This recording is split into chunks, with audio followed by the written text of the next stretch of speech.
अच्छा, जब भी चीजें ओवर फॉर्म में पड़ी होंगी और बीच में प्लस या माइनस होगा तो हमने एलसीएम लेना है हमेशा, ठीक है। तो एलसीएम लेते वक्त हम कैसे लिखते हैं आपको पता है ना, आप बड़ी रकम पहले लिख लो, छोटी बाद में लिख लो, कोई मसला नहीं है। अब आप देखो 7 किस टेबल में जाता है, जल्दी जल्दी बोलो। 7 या किसी टेबल में नहीं आता बेटी, ओड नंबर है, ठीक है। तो ये ओड नंबर है, ये सिर्फ अपने टेबल पे ही जाएगा। तो 7 वन जा 7, सेम एज इट इज। 5 भी ओड नंबर है तो वो भी अपने टेबल पे जाता है, यस। 5 वन जा 5। तो आपने अभी कॉपी पे भी मुझे निकाल के दिखाया था कि आपका एलसीएम तो आया।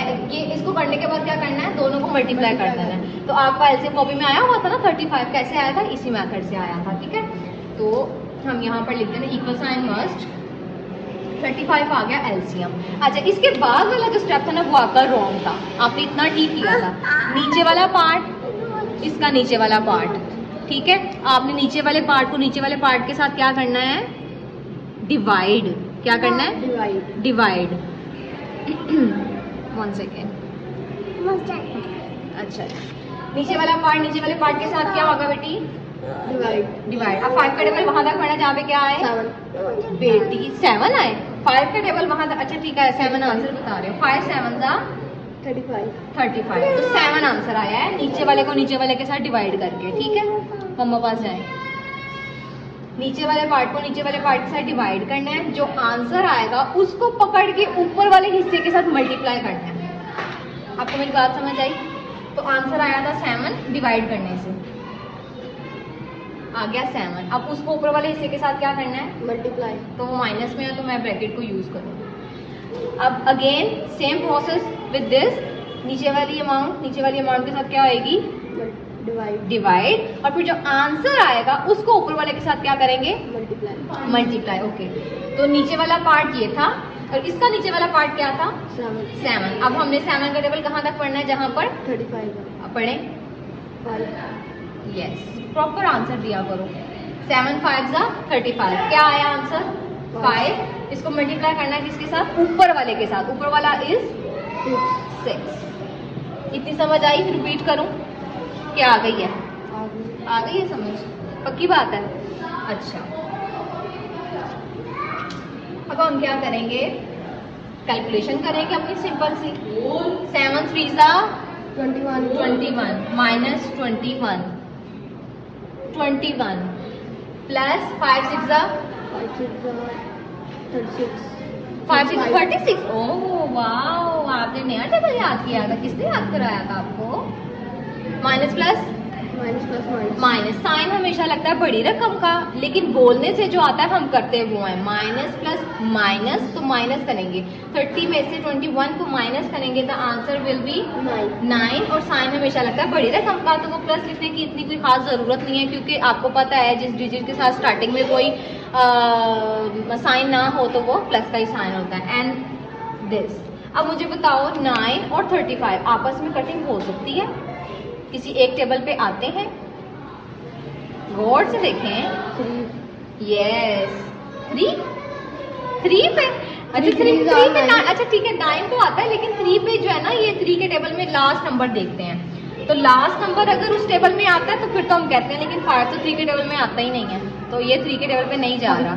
और सेकेंड थिंग इज, आपने जो बोला ना 3, ऊपर वाला नंबर जो है आपने वो देख के फटाफट से मुझे बोल दिया कि 3 में, लेकिन 35 तो 3 में आता नहीं है। तो आपने सिर्फ एक नंबर को नहीं देखना, आपने दोनों नंबर्स को देखना है, क्योंकि हमने कटिंग उस टेबल पे करते हैं जिसमें दोनों आते हैं। मेरी इस बात की समझ आई है कि कटिंग हमेशा सेम टेबल पे, मतलब ऊपर भी और नीचे भी, एक ही टेबल में अगर वो दोनों नंबर आ रहे हैं तब कटिंग होती है। समझ आई। अच्छा, इसका सेकंड पार्ट था आपका राइट हैंड साइड और लेफ्ट हैंड साइड वाला, ये पार्ट था। मैंने अभी समझाने के लिए सिर्फ एक पार्ट लिखा था, सेकंड पार्ट भी हम सॉल्व कर लेते हैं, ठीक है। या मैं इधर कर लेती हूँ।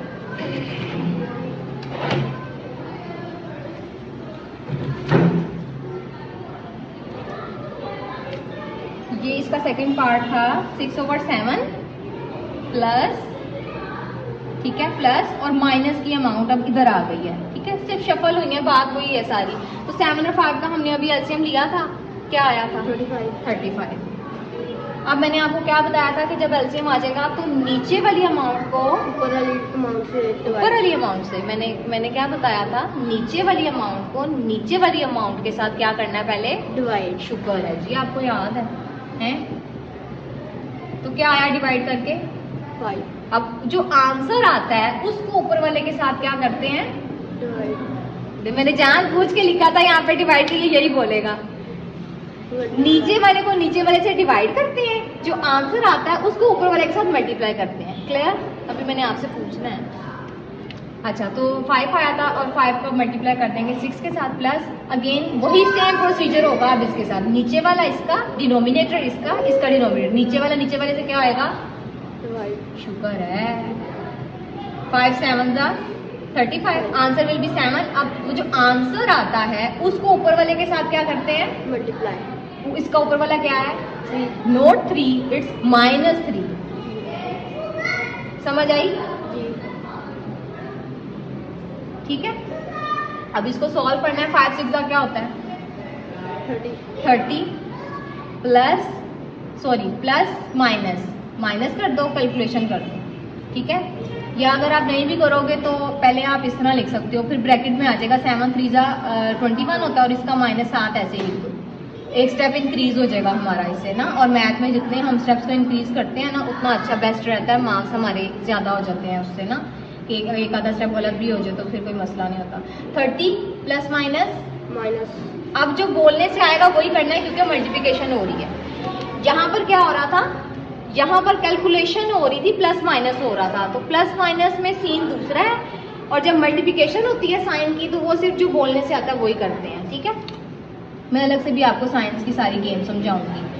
21/35। अब मुझे बताओ 30 में से 21 जब निकल जाते हैं तो बाकी रिमेनिंग क्या बचता है, 9, और ये आ गया 35, तो सेम आंसर आया 9/35, 9/35। हैंस प्रूव दैट, आपने नीचे लिखना है, मेरे पास जगह नहीं है मैं ऊपर लिख रही हूँ, आपने पूरी लाइन लिखनी है। Hence prove that left hand side is equal to right hand. Clear? अब आपने मुझे एक क्वेश्चन करके दिखाना है अभी, और बाकी के आप होमवर्क में करेंगे।